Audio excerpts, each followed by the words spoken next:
భారతదేశం అంటేనే పండుగలు. అనేక పండుగల్లో సంక్రాంతి పండుగ చాలా పెద్ద పండుగ. సూర్య కాల గమనాన్ని అనుసరించి ఈ యొక్క సంక్రాంతి పండుగ తేదీ నిర్ణయించబడుతుంది. గ్రెగేరియన్ క్యాలెండర్ కూడా సూర్య గమనాన్ని బట్టి నిర్ణయించబడుతుంది. కాబట్టి ఇది ప్రతి సంవత్సరము ఆంగ్ల క్యాలెండర్ ప్రకారంగా ఒకే రోజు వస్తుంది.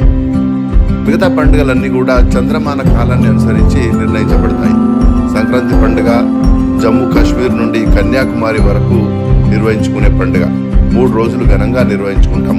మన తెలుగు రాష్ట్రాల్లో భోగి, మకర సంక్రాంతి, కనుమ అని 3 రోజులుగా చాలా ఎంతో గొప్పగా నిర్వహించుకుంటాం.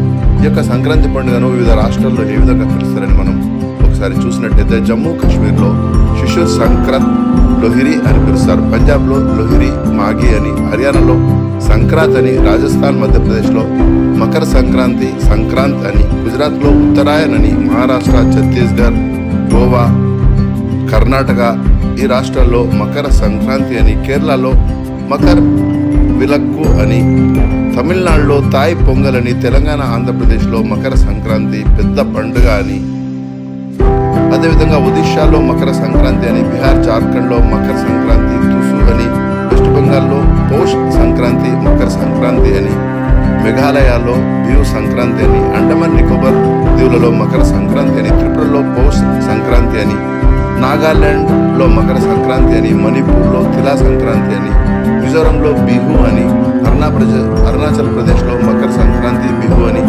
అస్సాంలో మాఘ్ బిహు, భోగలి బిహు అని, సిక్కింలో మాఘే సంక్రాంతి అని, ఉత్తరప్రదేశ్లో కిచిడి అని, ఢిల్లీలో సంక్రాంతి అని, ఉత్తరాఖండ్లో ఉత్తరయాని గుగోటియా అని, లడఖ్లో మకర సంక్రాంతి అని, హిమాచల్ ప్రదేశ్లో మాఘా సాజీ అని, ఈ విధంగా కశ్మీర్ నుంచి మొదలుకొని కన్యాకుమారి వరకు ఈ యొక్క సంక్రాంతి పండుగను వివిధ పేర్లతో చాలా ఘనంగా మనం నిర్వహించుకుంటాము.